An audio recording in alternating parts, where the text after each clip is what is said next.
His name actually means hidden, or God has hidden. Hebrew word saphan.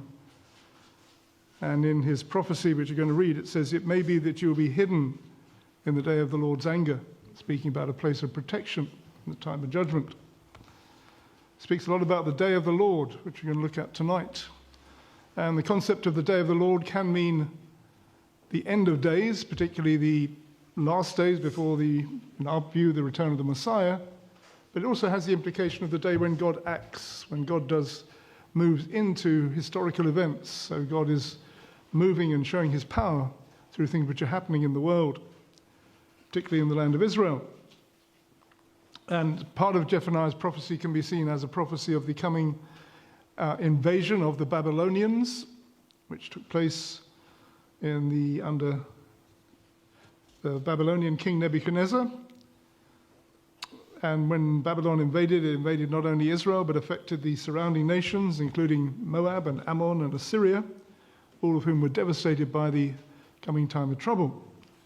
But it's also looking beyond this time, and we're going to look at it mainly in terms of the end of days, the day of the Lord, the day when God's wrath comes on a sinful world, but also promises a place of deliverance for the believers who will be hidden in the day of the Lord's anger. That's one of the big themes which we're going to look at tonight. And the final verses of Zephaniah very much speak of the blessings of the coming millennial kingdom, when the Messiah is going to reign, and the king will be in the midst of us, Yeshua, Jesus the Messiah. And so he's warning us both of a coming time of trouble, but also of the need to be in the Lord, so to be ready for his coming, be hidden from his wrath. So let's read some verses from Zephaniah. We're going to read first of all from chapter 1 and verse 14. It says, "The great day of the Lord is near. It is near and hastens quickly. The noise of the day of the Lord is bitter. There the mighty men shall cry out. That day is a day of wrath, a day of trouble and distress, a day of devastation and desolation, a day of darkness and gloominess, a day of clouds and thick darkness, a day of trumpet and alarm against the fortified cities and against the high towers. I'll bring distress upon men, and they shall walk like blind men, because they have sinned against the Lord.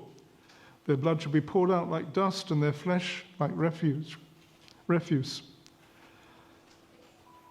Gather yourselves together, yes, gather together, O undesirable nation, before the decree is issued. Or the day passes like chaff, before the Lord's fierce anger comes upon you, before the day of the Lord's anger comes upon you. Seek the Lord, all you meek of the earth, who have upheld his justice. Seek righteousness, seek humility. It may be that you'll be hidden in the day of the Lord's anger." And then some verses from chapter 3, verse 9, speaking of the restoration.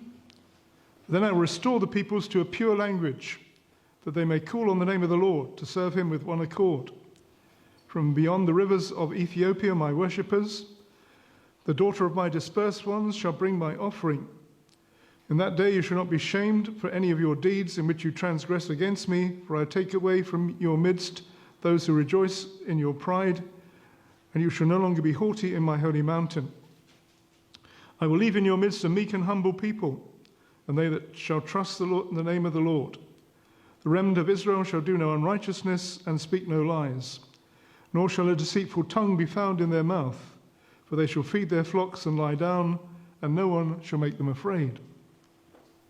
Sing, O daughter of Zion, shout, O Israel, be glad and rejoice with all your heart, O daughter of Jerusalem. The Lord has taken away your judgments. He has cast out your enemy, the King of Israel. The Lord is in your midst. You shall see disaster no more. In that day it shall be said to Jerusalem, do not fear, O Zion. Let not your hands be weak. The Lord your God is in your midst. The mighty one will save. He will rejoice over you with gladness. He will quiet you with his love. He will rejoice over you with singing. I will gather those who sorrow over the appointed assembly, who are among you to whom reproach is a burden. Behold, at that time I will deal with all who afflict you. I will save the lame and gather those who are driven out. I will appoint them for praise and fame in every land where they were put to shame. At that time I will bring you back, even at the time I gather you. For I will give you fame and praise among all the peoples of the earth when I return your captives before your eyes, says the Lord. Zephaniah.